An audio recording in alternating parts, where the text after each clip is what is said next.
Carlinha, bora começar Diga, então a vamos. nossa cobertura? Porque é o Vamos, seguinte, gente, novas evidências apareceram no caso, no julgamento do P. Diddy, que estão mostrando mensagens de texto entre uma escolta masculina identificada como Jules e um associado do rapper referido apenas como proprietário do dispositivo.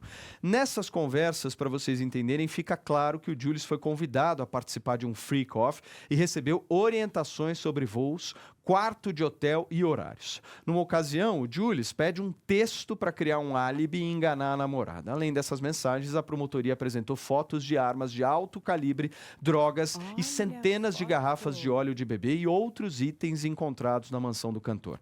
A defesa alegou que o uso do lubrificante era pessoal e que o rapper compra em massa como qualquer outro americano. Carlinha, conta Fale. pra gente aí mais bastidores dessas mensagens, por favor. Então, porque o que acontece, né? No dia 18, né, a gente ficou aqui 3 dias longe do povo, 18, 19 e 20. No dia 18, a sessão foi muito breve, porque um dos jurados, gente, passou mal, teve vertigem. Olha, já é o terceiro jurado dando trabalho ali para o juiz, e ele resolveu encerrar as sessões mais cedo. Então, foi breve. E no dia 19, que ali eles celebram, né, nos Estados Unidos, o fim da escravidão, não houve sessão ali na Corte Federal ali do sul de Nova York. Voltaram na sexta-feira, aí já com o possível fechamento da acusação, e eles trouxeram o Joseph Cocielli, do HSI, que é o Homeland Security Investigation. E aí, o que ele traz? A planilha com 45 freak-offs. 45? 45. E sabe o que é muito chocante? Nem a Jane, porque essa planilha que ele apresentou é referente a Jane, lembrava de todas as sessões. Ou seja, é muito importante o testemunho dele, porque a defesa toda hora batia. Ah, mas você não se lembra disso, você não se lembra daquilo. Veja como a pessoa que está aprisionada dentro daquela relação, muitas vezes não vai lembrar de muitas coisas. A gente tem naquele sistema de querer esquecer o que não é bom. E ele vai apresentar, e foi bombástico. O que acontece? Todo mundo teve que usar os famosos fones de ouvido. E um dos jornalistas, o que ele fez, Paulo? Ele ficou encarando os jurados. Foi a maior confusão.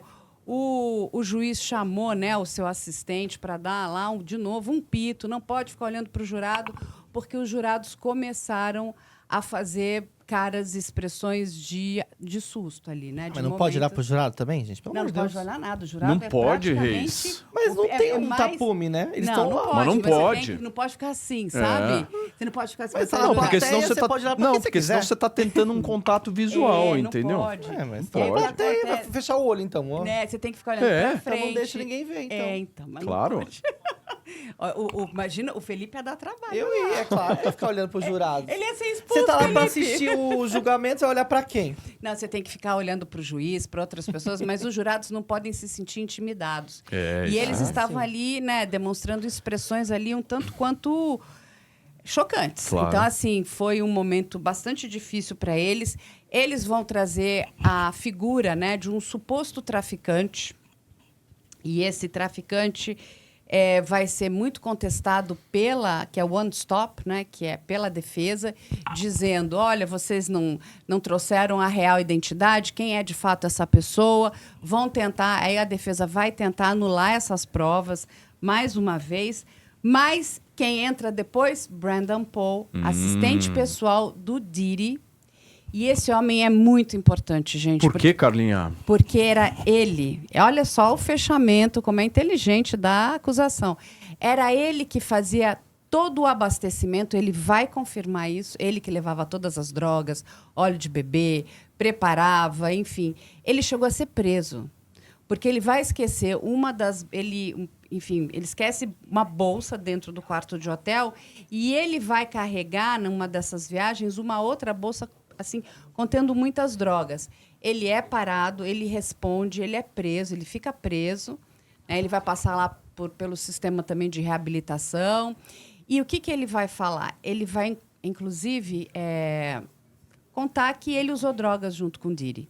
Ele usou a famosa Tussi, que é a cocaína rosa. Nossa. Tudo para agradar de novo o Diddy. E aí ele vai falar uma coisa, é o seguinte, porque a defesa vai perguntar, mas como é que ele ficava? ele ficava agressivo e aí o Brandon Paul vai falar não, ele ficava muito criativo.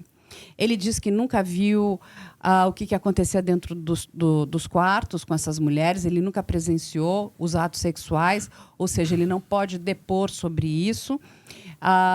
E ele diz que tem sentimentos conflitantes, porque ele ainda gosta. Olha só como... Putz, que coisa, né? Como a galera ainda ama o cara, né? Exatamente. Ele foi preso, gente, por conta dele.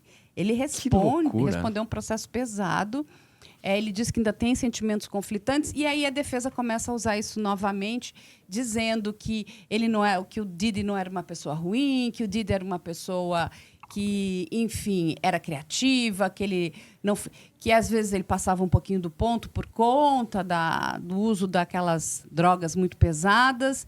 E amanhã, né, estava conversando aqui com o Paulo, a gente vai ter uma perita que vai explicar para vocês o que essa combinação de drogas poderia fazer. E aí entra a questão que a gente já sabe, que já foi dito, inclusive, durante o júri dele, que ele tinha médicos. Então, a própria Cassie vai falar que usou, né, esses médicos davam fluidos para que elas pudessem se recuperar.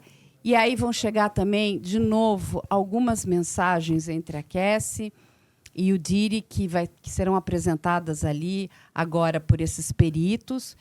E vai chegar de novo aquela informação, gente, que é muito devastadora, né? A humilhação. O que ele fazia? Ele pedia para a Cassie... É pesado isso, mas vou tentar falar de uma forma que não seja tão gráfica aqui. Que depois que os homens ejaculavam nela, que ela pegasse aquele sêmen e passasse no corpo dele. Não é possível, cara. Então, assim, vai num nível de bizarrice... Então, assim, além de urinar nela, pegava o sêmen, passava no corpo. Ou seja, queria mesmo espizinhar, maltratar, né? Não, tinha que tirar o sêmen dela e passar no tórax dele, assim, sabe? Como se fosse... E essa questão toda dessa quantidade de lubrificantes e óleos de bebê, uma coisa é você ter até 50, que eu acho que é demais. Mas ele tinha, gente, 200 de um, 1.000 de outro. Isso, a não ser que ele tivesse uma loja que justificasse tudo isso... nitidamente isso depõe contra ele, isso pesa muito, isso mostra, né, aquele regime, né, de muitas vezes, quando agora a promotoria leva, né, todo esse extrato da quantidade de vezes de hotel, de entrada e saída, está tudo muito bem registrado, está tudo muito bem analisado, a cadeia de custódia, né, foi do começo ao fim. Então, assim, as coisas começam a ficar muito difíceis para ele. A gente vai entrar hoje, possivelmente, no último dia da acusação, quando a acusação vai dizer que rest, ou seja, ela descansa, aí ela vai passar para a defesa, e aí tem as informações mais desencontradas dos Estados Unidos, porque a gente sabe que os advogados não passam